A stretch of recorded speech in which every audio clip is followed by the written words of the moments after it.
These soldiers are part of Liberia's new army, which numbers only a couple of thousand.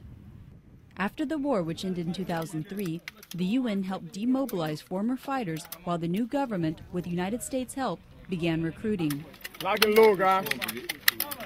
New trainees must meet much higher eligibility requirements. In the military, the boss is the battlefield operating system. Private American companies are training the Liberian soldiers. The military contractors were hired and paid for by the U.S. government. These soldiers are being drilled on battlefield tactics. Representing all 15 of Liberia's counties. Lieutenant Colonel Chris White of the U.S. Army is in charge of the training. He says there have been concerns about the use of private contractors. The question isn't whether they're private or public. The question is whether they're competent in doing the proper job. This is not the government's army. It's not the American army. It is the people of Liberia's army. The UN mission also established training for the National Police Force, which is expected to take on many of the peacekeepers' roles. Unlike UN troops, police are not allowed to carry guns.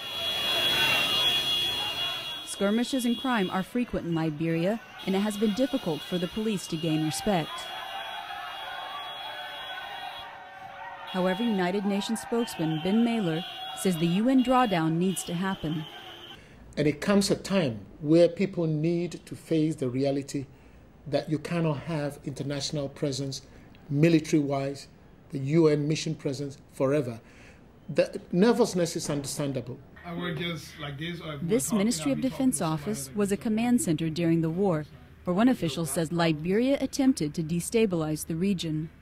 Liberia's post-war defense minister, Brownie Semakai, says this will never happen again. Not 1 inch of Liberia territory will be used to destabilize our neighbors. That is a cardinal principle of our security along our borders, so that none of our neighbors will have any concern that any inch of our territory will be used to destabilize their country.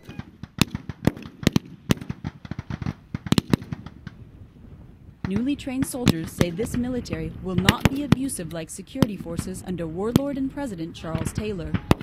An officer under Taylor, Ayongo Kole, says he agrees with the requirement that new soldiers have a clean human rights record. Because we don't want anybody here that people are going to be spotting out there and say this guy did that during the war, and he did this, that, that. So it's all wine in new bottle. No, we don't want that again. Army restructuring began a little over 2 years ago. Trainers say they do not know when the new army will be activated.